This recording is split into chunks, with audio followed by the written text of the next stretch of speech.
Hello, this is Motanun, the main developer for Aperture Tag, here on a new depth video talking about my mod. Before I start, let me say that the mod is gonna have 26 maps. All the maps are already playable, so now you just have to add detail and keep a consistency throughout the whole mod. Today I'm gonna be talking about 3 types of fizzlers that I have in the mod, so let's jump right in. Alright, so here I am in a little level. So you can see I have 1, 2 and 3 fizzlers. So let's start simple with the vanilla one. So this is a simple fizzler, the blue one. I can go through it. Normally it doesn't do anything to me, but it will destroy all physics objects. It also has one other addition for my mod, and that is, if I can just time it out here, it blocks the paint too. It also blocks the paint. I decided to add this one because originally you had a portal gun. When you shoot it, it will stop you from shooting a portal. So it was just natural for me to just add also that blocking paint feature into it. Okay, so now the next is the red fizzlers. This one has a little bit of an addition to it. The texture is made by LP Freaky 90.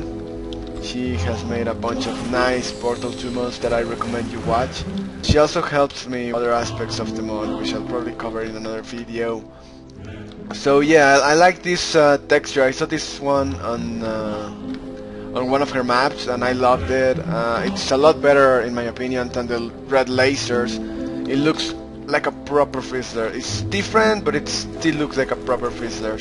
As you can see, this one only kills me. So I can put objects through. I can throw paint from here.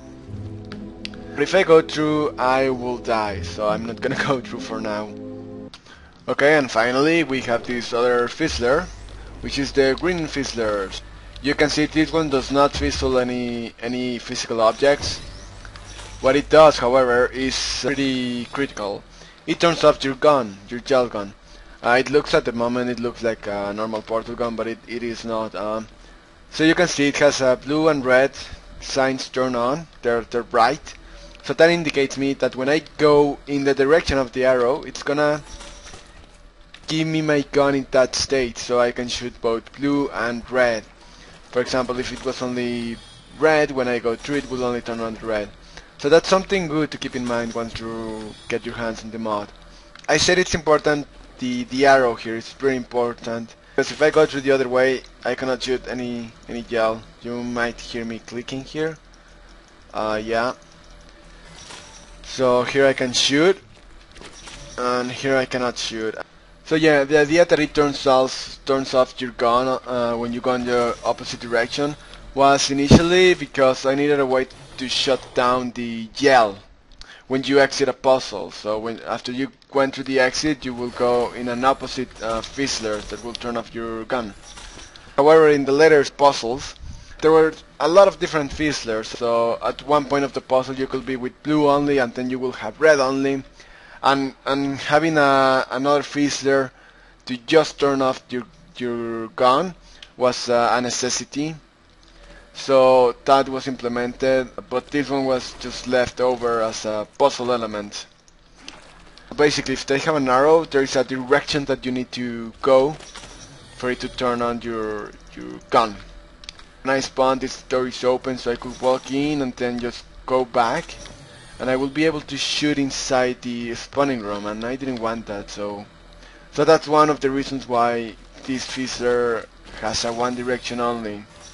So you can see this one doesn't have an arrow, and that's because it turns off all of the gel regardless of the direction I go through it. I'm not gonna go through it because it's gonna close the door, and I don't want it at the moment. So yeah, another of the reasons why I had to keep it this way, but was because puzzles, mostly the puzzles of the later bits, the harder puzzles near the end of the mod, took advantage of this feature as a testing element, where if you go one way you will have gel, if you went the other way you wouldn't have gel, and it created these other extra cool puzzles that Mediot was able to handle. I had playtesters tell me that this was confusing at first, but with the arrow, that was pretty much settled down. One of the alternatives I was considering was to have that the fizzer only turns on the gel in whatever the state you have here, and I have two fizzlers right next to each other. So for example, imagine I bring this fizzler all the way to the back here, and just place it a little bit behind. So if I go one way, it will bring me out with this with both gels. But if I went the other way, the other fizzler will turn it off. That just looked ugly. I mean, because you have two fizzler fields right next to each other, and it becomes very opaque, and it looks generally ugly. So you know, it was decided to be left like this.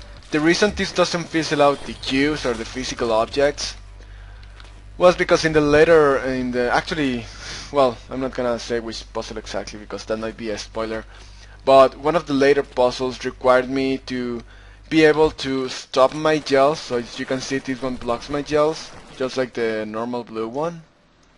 It blocks my gels, but I needed a way to still bring cubes through. So this came out as a necessity for that.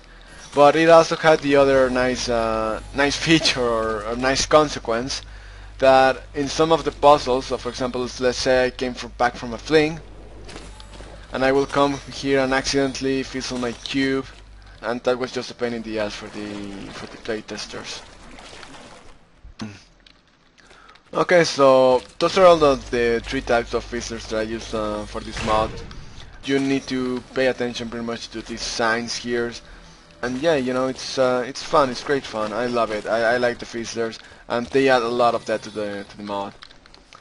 So yeah, I cannot wait for you to play my mod. More videos are yet to come. So thank you for watching, and I hope you enjoyed this.